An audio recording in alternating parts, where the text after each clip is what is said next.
What's going on, guys, and welcome to another episode of This, That, or Something Else.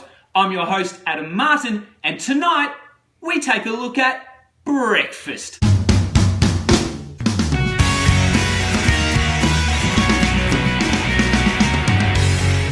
That's right, breakfast.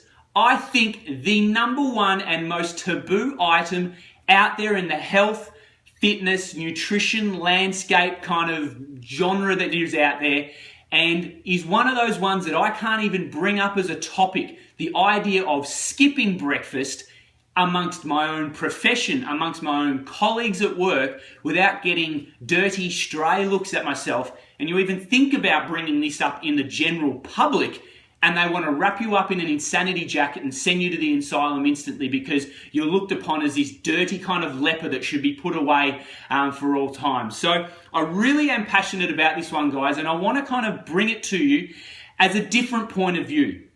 Now, the whole idea of skipping breakfast, I want to get away from that because the term breakfast in on itself means breaking fast. So I break my fast. I just don't break my fast in the morning. So I've coined a term that I kind of like called later day eating. So we're always going to have breakfast. It's just that you might commonly know as 7 a.m. I have now become more familiar with it being around 2 o'clock. So this original idea of breakfast kind of being a healthy point of view rather than just being a way to kind of start eating for the day and give us some energy to sustain us for the rest of the day kind of was an idea that was kind of come about around the turn of last century. And it came around by a guy by the name of Dr. John Harvey Kellogg's. Now, I'm sure before I even go into this, you know exactly where I'm heading with that. We all know who Dr. John Kellogg's eventually became and what he eventually sold, and has one of probably the greatest shares of the market in the breakfast cereal aisle. So, in March, an issue that was in the New Scientist magazine, I'll put it there for you, okay? It's a peer-reviewed and well-regarded science journal, magazine, and isn't one of those trashy magazines that you find on your supermarket shelves. I came across an article in it called Breakfast, the Great Myth, and in that it kind of summarised the history of where the idea around breakfast being healthy kind of came about. And I wanted to read that article to you because I try to summarise it myself and I'm terrible at kind of grammar and English and I tend to waffle on too much. So I thought the little article in here would kind of do very well. So let me go very quickly. I'm sorry I haven't got eye contact for you guys, but let me read this one very quickly for you. So breakfast wasn't always about a healthy start. You just break the fast and replenish energy supplies after a long night's sleep. Historically, if you'd had a hard day ahead of doing manual labour on the farm, it made sense to refuel with a good breakfast. The idea of health didn't really come into it. Then came the Industrial Revolution, our days became less physical and the need for refueling less obvious. It was around the turn of the century when Dr. Kellogg's popped up with his cereal, which really revolutionized the idea of breakfast as being healthy. Legend has it, now Amy told me I probably shouldn't read this out, but I'm going to go with it because I love it. Legend has it that Dr. John Harvey Kellogg, who was a Seventh-day Adventist, nothing wrong there, invented cornflakes because he thought that eating a pure, wholesome food would stop people masturbating. Think about it, just go with it. That apart, as a doctor, he also believed that common health concerns of the day, such as digestion and regularity, could be improved by consuming a fibre-rich breakfast. What he invented, cornflakes. Now, Kellogg's managed to take these free-floating health anxieties and embody them as a product. Both the product and the concept were very well received, and people hadn't really been marketed to in the health food way ever before. For women who traditionally had cooked a very large breakfast for their family, it was also a godsend because the fact that it was healthier for their families also took away from the guilt that they were buying breakfast in a box. It was such a successful marketing vehicle that others piggybacked on it very quickly. Other staples, such as in the breakfast routine, such as orange juice and coffee, soon followed. The popularity of bacon for breakfast was then allegedly the brainchild of an Edward Bernays, the self-styled grandfather of public relations. In the 1920s, he was commissioned by the US pork industry to boost bacon sales. Bernays surveyed medical doctors and asked them one question: is a healthy breakfast preferable? The resounding answer was yes, presumably, and the relic of the ideas of breakfast and refueling from a bygone agricultural day. Bernays used this fact in marketing campaigns, and the popularity of bacons and eggs as a breakfast shot through the roof. Now, let's not trash the benefits of breakfast altogether, but it's safe to say that the idea of a healthy breakfast in on its own right was laid on a plate for us by marketing companies from a profit point of view, not a health point of view. Now, I think a very good article that kind of outlines where that kind of health idea of breakfast came about. What I wanted to go on to continue this kind of, I guess, health and science kind of point of view is kind of go into a little bit more research to kind of answer a few of the main perceptions that are around the kind of breakfast world and how breakfast is meant to be the healthy start to the day or the most important start to the day. And the number one thing I come across when I mention this as an idea to a client, to a colleague, to a professional in the industry, is the kind of perception around hunger. That you will be absolutely starving if you even think about leaving out breakfast, and that by 9 o'clock, 10 o'clock, you're going to be just starving and ravenous that you want to eat your own arm off or kill someone at work just to get some food in. Now, some research that was done out of the University of Bath in the UK had a team of researchers look at this particular phenomenon and follow the particular hormone called ghrelin. Now, ghrelin is a hormone that's responsible for hunger. The more you have of it, the hungrier you are. The less you have of it, the less hungry. Very simple. Now, there's more to it, but let's go with nice and simple from there. Now, they followed two groups, one group that ate breakfast, one group that didn't eat breakfast, then followed their hormone levels of ghrelin over the day. Then they both got fed lunchtime, continued to follow their hormone levels of ghrelin. Now, surprisingly to you, maybe, it was to me as well, they found that the levels of ghrelin at lunchtime, just before they fed them, were exactly the same. No difference whatsoever. Slightly different, slightly elevated in the breakfast the non-breakfast eating one, saying they were slightly hungrier because of the high level, but it wasn't significantly different, only very similar. Now, the very surprising fact, and this was very surprising to me as well, they continued to follow it after these two groups ate. And the group that had eaten breakfast and then eaten lunch, their hormone level of ghrelin actually went up, and the group that hadn't eaten breakfast and had eaten lunch, it continued to fall. Kind of getting rid of this idea that you will be ravenous and so hungry throughout the day that you might overcompensate and eat much more food towards the end of the day or lunchtime or whatever it may be. So that's the number one kind of thing that I always get told. And so we can kind of lay that to rest, that the hunger hormone that's responsible for making you hungry is actually the same as if you have breakfast or if you don't. Now, there might be a little bit of a transition period over time where if you've been used to eating breakfast your whole life, it's more of a kind of an emotional attachment to wanting to eat rather than actually hungry, okay? And that's a very distinct kind of, difference that I want you to kind of come across.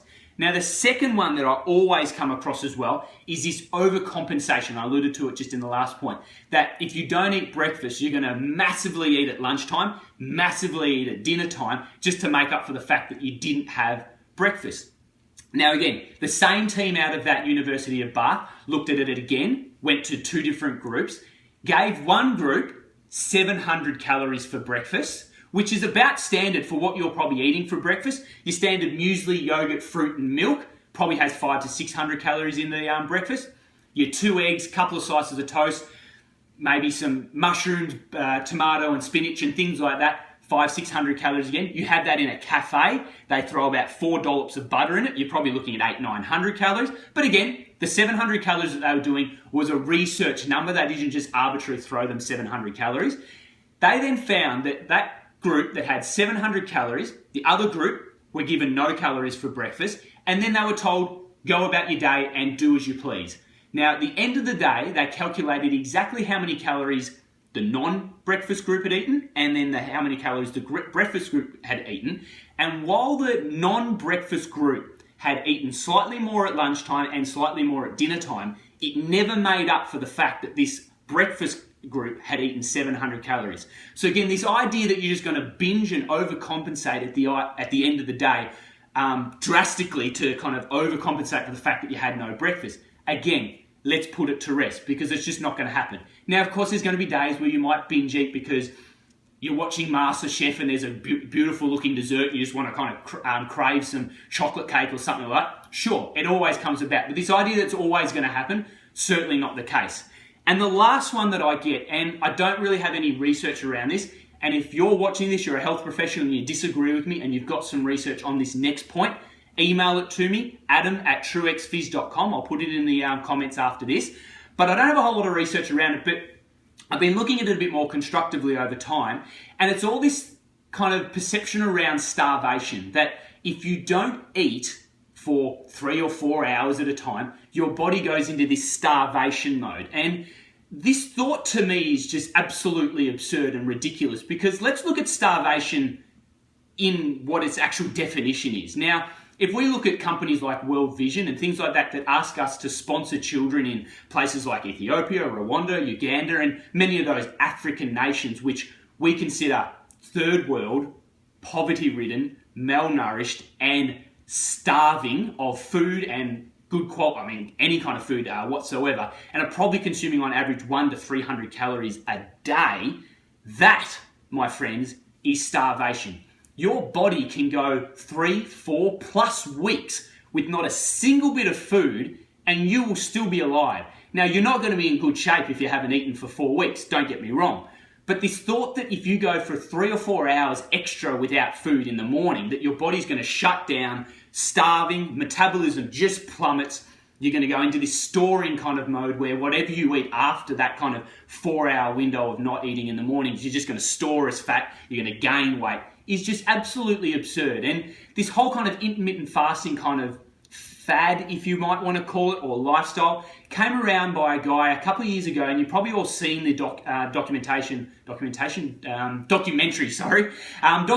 by a guy by the name of Mike Mosley. Now, he had this idea around the 5-2 diet, which is becoming very popular these days, and this whole intermittent fasting. And he would have a day where you'd only have 500 calories, followed by a couple of days where you could eat as you please and kind of just regular eating, and then another day of 500 calories, and then go away. So you had 5 days of regular eating, 2 days of starving. And that kind of fasting day only had 500 calories. So if you're going to, and that particular one, he put himself through it, and there's now been numerous studies that have actually studied this as well, and shown it's been of great benefit for a healthier lifestyle in reducing incidences of type 2 diabetes, decreasing people's risk of cardiovascular disease, things like obesity. So if it's considered healthy and of a benefit to your health to go a day with only 500 calories, are you going to try and sit there and tell me we're going to starve by only going 4 or 5 extra hours without food? It's absurd. This idea of kind of eating every 2 to 3 hours actually kind of came from the industry of the bodybuilding industry, and they always force feed that kind of data into the general public. And bodybuilders will sit there and tell you if you're not eating every 2 to 3 hours, your body starts to kind of eat itself, they lose muscle, they need to kind of keep replenishing that to keep building muscle. I disagree with that, but that's a topic for another story for another day. But then that information has fed itself into the general public to try and convince you that unless you're eating every couple of hours, you're going to starve. So just get away from this idea that, let's just say your regular breakfast is at 7 o'clock. I'm saying have breakfast or break your fast at maybe 12 or 1 o'clock. So really, you're only going an extra 5, maybe 6 hours.